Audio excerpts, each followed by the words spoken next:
Sigma bond और pi bond count करना इतना भी मुश्किल नहीं है, ठीक। बड़ी आसानी से हम अभी देख लेंगे कितने सिग्मा बॉन्ड और कितने पाई बॉन्ड है किसी भी चीज़। पहली बात तो ये है कि sigma S for sigma, S for single, कि अगर सिंगल बॉन्ड है तो वो सिग्मा बॉन्ड ही होगा, पाई बॉन्ड नहीं हो सकता।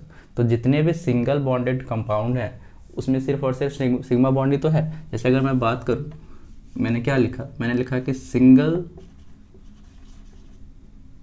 Are sigma.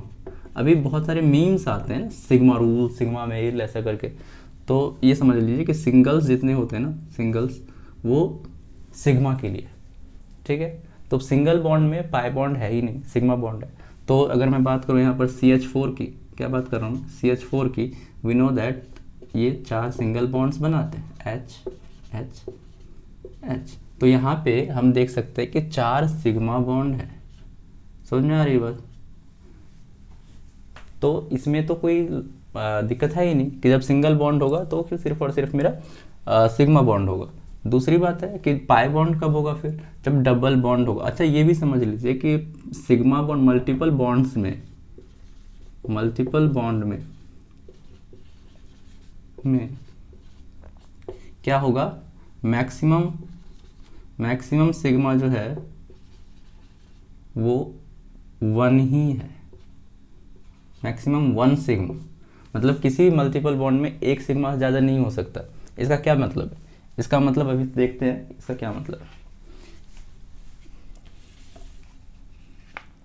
इसका मतलब ये है कि अगर मैंने यहाँ पर लिख दिया C डबल बॉन्ड C, तो C डबल बॉन्ड C है और इधर मान लो कुछ भी है, ठीक है, H ही ले लेते हैं। तो यहाँ पे ये जो पहला ये डबल बॉन्ड है, इधर तो जितने भी सिंगल बॉन्ड है ये सारे सिग्मा बॉन्ड है, आप समझ सकते हैं, ठीक है। और यहाँ पर जो डबल बॉन्ड है तो इसमें एक ही सिग्मा होगा और एक हमारा क्या होगा, पाई बॉन्ड होगा, ठीक है। सिमिलरली अगर मैं ट्रिपल बॉन्ड भी ले लूँ ना, C ट्रिपल बॉन्ड C, तो यहाँ पे क्या होगा, ये तो मेरा सिग्मा बॉन्ड है, ये भी मेरा सिग्मा बॉन्ड है, ये पहला, ये भी मेरा सिग्मा, उसके बाद लेकिन 2 पाई बॉन्ड्स हैं। क्यों? क्योंकि मैंने लिखा कि मल्टीपल बॉन्ड में मैक्सिमम सिग्मा एक ही हो सकता है। जितना भी मल्टीपल बॉन्ड हो, ट्रिपल बॉन्ड बन जाए, डबल बॉन्ड बन जाए, तो उसमें हमारा एक ही सिग्मा बॉन्ड हो सकता है। उसके बाद जो 2 बचे होंगे, 1 या 2, वो पाई बॉन्ड होगा। क्लियर है? क्या देखा हमने, S for sigma, S for single, ठीक है, S फॉर सिंगल, है ना, सिग्मा। जहां पर सिंगल बॉन्ड होगा वो सारा क्या होगा, सिग्मा बॉन्ड होगा, और एक के बाद जितना भी बचेगा वो क्या होगा, हमारा पाई बॉन्ड होगा।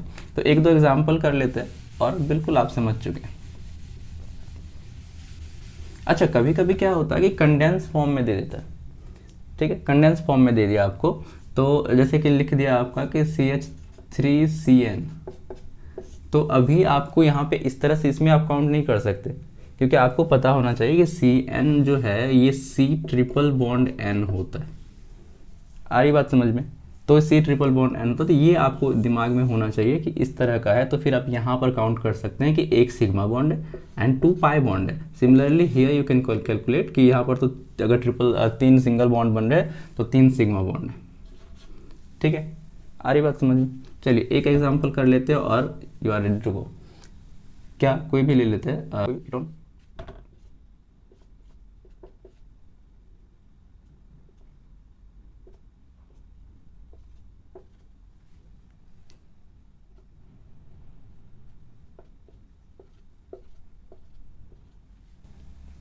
ठीक है। तो यहाँ पर देखिए ये O है, तो ये क्या है, प्रोपेनॉन है, प्रोपेनॉन है। तो इसमें अगर हम काउंट करें तो यहाँ पर 3 सिग्मा बॉन्ड है, 1 2 3, सॉरी एक यहाँ पर ये भी, तो 4 सिग्मा बॉन्ड हो गया। यहाँ पे भी सिमिलरली 4 सिग्मा बॉन्ड हो गया। और यहाँ पर कितने हैं, इसमें से 1 सिग्मा है और एक क्या है हमारा, पाई बॉन्ड है। तो पाई बॉन्ड अगर देखा जाए तो टोटल 1 ही है ना, 1 पाई, और सिग्मा बॉन्ड कितने हैं, 4 यहाँ पे हो गए, 4 यहाँ पे हो गए, 8, और 1, सॉरी ये तो काउंट हो गया ना, 4 यहाँ पे हो गए, 4 यहाँ पे हो गए और 1 वहाँ पे, यानी कि 9 सिग्मा बॉन्ड है यहाँ पे। ठीक है, तो समझ में आ रही बात।